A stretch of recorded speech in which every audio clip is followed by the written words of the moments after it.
राम राम।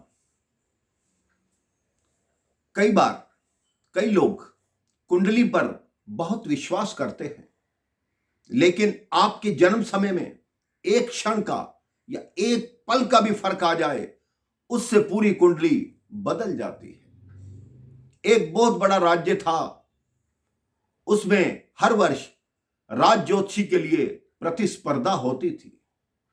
जो व्यक्ति उस प्रतिस्पर्धा को जीतता था, उसको एक वर्ष के लिए उस राज्य का राज ज्योतिषी बना दिया जाता था। एक सज्जन जो इस वर्ष राज ज्योतिषी बने थे, उनके यहां पुत्र पैदा हुआ। उन्होंने अपने पुत्र की कुंडली बनाई तो वो अचंभे में रह गए।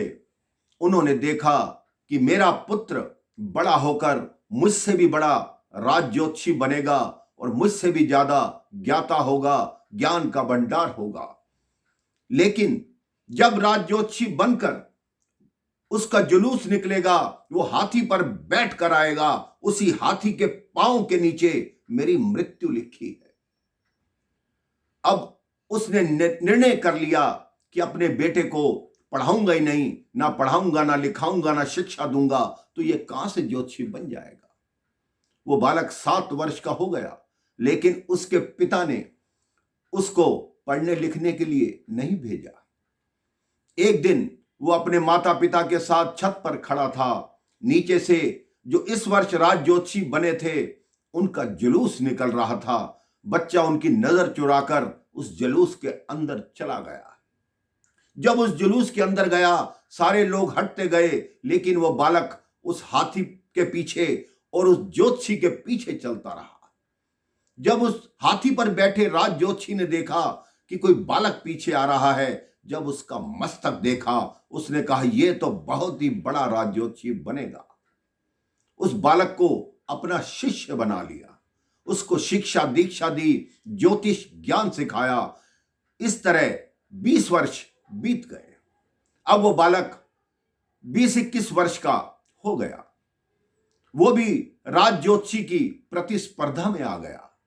प्रतिस्पर्धा के अंतिम दौर में पहुंच गया। एक वो रह गया और एक ज्योतिषी और रहा। तब राजा ने कहा, हर ज्योतिषी भविष्य देखता है, भूत देखता है, वर्तमान बताता है, लेकिन मैं ऐसा ज्योतिष मुकाबला देखना चाहता हूं कि जो इसी समय बताए कि क्या होने वाला है। राजा ने कहा, यह 50 फुट ऊंचा बांस लगा है, उस पर एक मछली है। मेरा सैनिक बाण मारेगा। जब वो बाण मारेगा, आपको तभी बता देना है कि मछली दाईं तरफ गिरेगी या बाईं तरफ गिरेगी। पहले दूसरे राज ज्योतिषी का क्रम आया, उसने कहा बाईं तरफ, लेकिन वो मछली दाईं तरफ गिरी। अब इस बालक का नंबर आया कि अब आप बताइए। तो उस बालक ने कहा, मैं कुछ नहीं बताऊंगा कि मछली दाईं तरफ गिरेगी या बाईं तरफ गिरेगी। जब आपका सैनिक तीर चलाएगा, उतनी देर में ही आपके महल से एक समाचार आने वाला है। अगर आपका पुत्र का समाचार आएगा तो मछली दाईं तरफ गिरेगी, अगर कन्या का समाचार आएगा तो बाईं तरफ गिरेगी।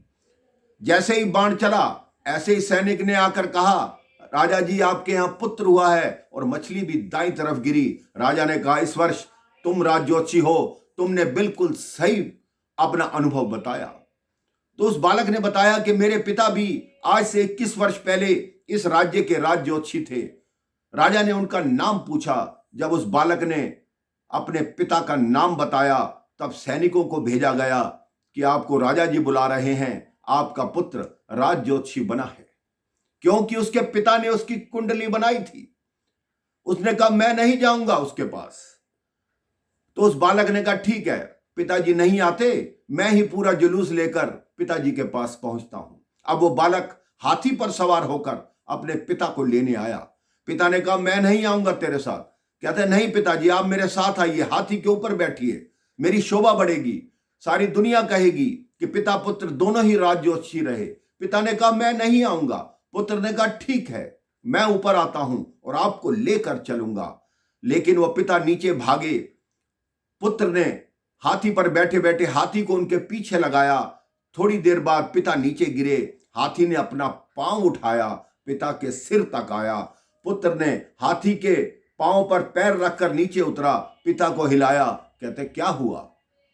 तो पिता ने कहा मुझे कुछ हुआ नहीं। तब उस बालक ने बताया कि आपने बचपन में जो मेरी कुंडली बनाई थी उसमें एक क्षण का फर्क था। आपके सिर के ऊपर हाथी का पैर आना जरूर था, लेकिन आपकी मृत्यु नहीं होनी थी। आप इसी गलतफहमी में रहे कि मैं शायद मर जाऊंगा। इसलिए मेरे भाई बहन, कुंडली में जब भी समय बताएं, बिल्कुल उपयुक्त बताएं, सही बताएं, और सबसे बड़ी बात, भगवान पर विश्वास रखें। अगर भगवान आपके साथ हैं तो आपका कोई बाल भी बांका नहीं कर सकता। राम राम, जय श्री राम।